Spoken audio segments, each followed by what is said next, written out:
Friends, आज हम बात कर रहे हैं सुप्रीम कोर्ट के फैसले की लोन मॉरेटोरियम के ऊपर। काफ़ी समय से लोगों को इंतजार था कि सुप्रीम कोर्ट की तरफ से क्या कहा जाएगा। तो सुप्रीम कोर्ट की तरफ से बैंकों के लिए राहत भरी खबर निकल कर आई है, जिससे बैंकिंग सेक्टर को एक मजबूती मिलेगी। तो क्या है वो पूरा फैसला और क्या उसके परिणाम है। साथ में सुप्रीम कोर्ट ने स्मॉल फाइनेंस बैंक और यूनिवर्सल बैंकों के लिए भी अपनी तरफ से एक बड़ा निर्णय लिया है। तो क्या है वो निर्णय और उसके क्या परिणाम हो सकते हैं और किस तरह से आगे ये बैंक बन सकते हैं और इनके लिए क्या किया जाएगा, सारी जानकारी आपको इस वीडियो के माध्यम से मिल जाएगी।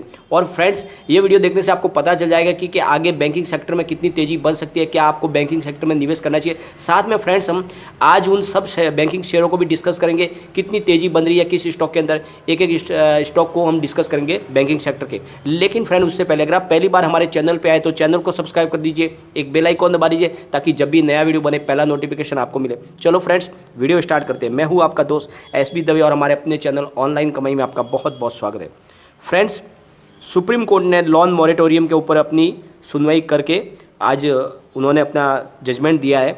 सुप्रीम कोर्ट ने बैंकों को ज़्यादा और ग्राहकों को थोड़ी राहत दी है। कोर्ट ने साफ कहा है कि मॉरेटोरियम की अवधि अब 31 अगस्त से ज़्यादा नहीं बढ़ाई जा सकती, ना ही मॉरेटोरियम अवधि के दौरान ब्याज पर ब्याज दिया जाएगा। कोर्ट ने कहा है कि अगर किसी बैंक ने ब्याज के ऊपर ब्याज वसूल किया है तो उसे वो वापस लौटाना होगा। यानी एक तरह से लोगों को राहत मिली है कि कई बैंकों ने ऐसा किया था कि ब्याज के ऊपर ब्याज ले लिया था। तो अब सुप्रीम कोर्ट की तरफ से कहा है कि वो लोगों को वो ब्याज जो एक्स्ट्रा ब्याज वसूल किया गया है उसको वापस देना होगा। कोर्ट ने कहा है कि सरकार को आर्थिक फैसले लेने का अधिकार है, क्योंकि महामारी के चलते सरकार को भी बहुत ज़्यादा भारी नुकसान हुआ है। हम सरकार को पॉलिसी पर निर्देश नहीं दे सकते। हालांकि रिजर्व बैंक ने जल्दी इस पर राहत का ऐलान करने की घोषणा की है। जस्टिस अशोक भूषण, जस्टिस सुभाष रेड्डी और जस्टिस AR शाह की बेंच ने यह फैसला दिया है। यह वही मामला है जिसमें सरकार ने बैंक कर्जदारों को EMI भुगतान पर बड़ी राहत दी थी। दरअसल पिछले साल देश के सेंट्रल बैंक RBI ने 1 मार्च से 31 मई तक कर्ज देने वाली कंपनियों को मोरेटोरियम देने की बात कही थी, जिसे 31 अगस्त तक भी बढ़ाया गया था।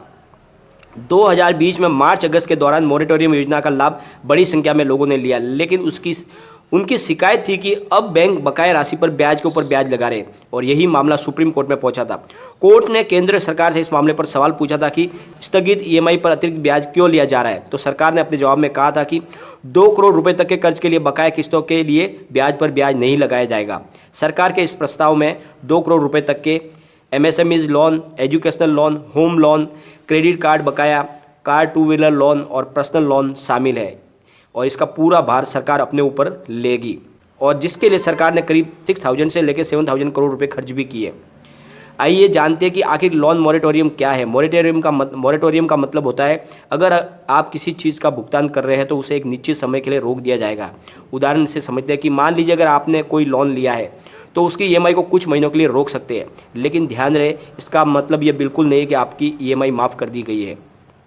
कर्ज भुगतान पर राहत देने के लिए RBI ने बैंकों से कहा कि वो लोन का वन टाइम रीस्ट्रक्चरिंग करे और इसे NPA घोषित न करे। इसके तहत उन्होंने कंपनियों और कर्जदाताओं को शामिल किया जाए जो 1 मार्च 2020 से लेकर 30 से ज़्यादा दिन तक डिफ़ॉल्ट नहीं हुए हैं। कर्ज कॉर्पोरेटर कर्जदाताओं के लिए 31 दिसंबर 2020 तक रिजोल्यूशन प्लान लाए और 30 जून 2021 तक लागू करे। 12 मई को RBI ने अपनी MPC बैठक में कहा था कि लोन मॉरेटोरियम को 3 महीने के लिए बढ़ाया जा रहा है। तो फ्रेंड्स, एक तरह से एक बड़ी राहत मिली है बैंकों को, क्योंकि जिस तरह से ये मामला बना था बैंकों को एक भारी मुसीबत का सामना करना पड़ रहा था, क्योंकि अगर इस तरह से अगर मॉरेटोरियम जारी रहे तो फिर बैंकों को अपना काम करना मुश्किल हो रहा था। साथ में बैंकों की तरफ से एक बड़ी और एक अनाउंसमेंट की गई है। रिजर्व बैंक ऑफ इंडिया ने यूनिवर्सल और स्मॉल फाइनेंस बैंक के लिए लाइसेंस के लिए वित्तीय संस्थानों और कंपनियों के आवेदन का मूल्यांकन करने के लिए एक पैनल यानी स्थायी समिति बनाने का ऐलान किया है, और RBI ने सोमवार को इसका गठन किया है। यह समिति रेगुलर बेसिस पर आवेदन करने वाली योग्य कंपनियों और फाइनेंशियल इंस्टीट्यूशन को बैंकिंग का लाइसेंस प्रदान करेगी। आपको बता दें कि आवेदन का मूल्यांकन करने के लिए RBI ने जिस स्थायी सलाहकार समिति का गठन किया उसके चेयरमैन श्यामला गोपीनाथ को बनाया गया है, और श्यामला गोपीनाथ RBI के पूर्व डिप्टी गवर्नर है। श्यामला गोपीनाथ के इस पैनल में RBI सेंट्रल बोर्ड के director Revathi Iyer, national payment corporation of India के chairman B Mohapatra, Canara bank के पूर्व चेयरमैन TN मनोहरन को भी शामिल किया गया है। और एसबीआई के पूर्व एमडी और pension fund regulatory and development authority के पूर्व चेयरमैन हेमंत कॉन्ट्रैक्टर को भी इस पैनल में शामिल किया गया है। तो यह पैनल इस बात की जांच करेगी कि आवेदन करने वाली संस्था या कंपनी यूनिवर्सल बैंक या स्मॉल फाइनेंस बैंक का लाइसेंस प्राप्त करने योग्य है या नहीं। इस स्थायी सलाहकार समिति के कार्यकाल 3 साल का होगा। तो एक बड़ा निर्णय लिया गया है, इससे आने वाले समय में कोई भी ऐसे लोग इस बैंकों के लिए अप्लाई न कर पाए जो उसके लायक नहीं है, जो देश को नुकसान पहुंचा सके। तो एक बड़ा निर्णय लिया गया है आरबीआई की तरफ से। और फ्रेंड्स, मॉरेटोरियम का जो निर्णय है उसके बाद में बैंकों ने वेलकम किया और बैंकिंग सेक्टर में शानदार तेजी बन रही है। तो फ्रेंड्स, इंडियन ओवरसीज बैंक में शानदार तेजी देखने को मिल रही है। 16.25 पर करीब 8.33% अप पर ट्रेड कर रहा है स्टॉक। बैंक ऑफ महाराष्ट्र 20.55 की प्राइस पर 7.87% अप पर ट्रेड कर रहा है। बहुत ही शानदार ट्रेडिंग चल रही है। सेंट्रल बैंक में 16.50 की प्राइस पर 3.77% की तेजी देखने को मिल रही है। पंजाब एंड सिंध बैंक में 16.60 की प्राइस पर 3.11% की तेजी देखने को मिल रही है। बैंक ऑफ इंडिया में 70.40 की प्राइस पर 2.92% की तेजी देखने को मिल रही है। बैंक ऑफ बड़ौदा में 74.45 की प्राइस पर 2.76% की तेजी है। बंधन बैंक में 361.55 पर करीब 2.54% की तेजी है। और friends, AU small finance bank में 1251 की प्राइस पर 2.3% की तेजी देखने को मिल रही है। और कैनरा बैंक में 153.20 की प्राइस पर 2.13% की तेजी देखने को मिल रही है। और फ्रेंड्स, डीसीबी बैंक में 107.80 की प्राइस पर 2.13% की तेजी है। यूनियन बैंक में 35.10 की प्राइस पर 1.89% की तेजी है। सीएसबी बैंक में 250 पर 1.79% की तेजी देखने को मिल रही है। और आईडीबीआई बैंक में 38 की प्राइस पर 1.6% की तेजी है। करूर वैश्य बैंक में 56.30 की प्राइस पर 1.53% की तेजी है। इंडियन बैंक में 121.60 पर 1.5% की तेजी देखने को मिल रही है। और जम्मू एंड कश्मीर बैंक में 27.10 की प्राइस पर 1.5% की तेजी है।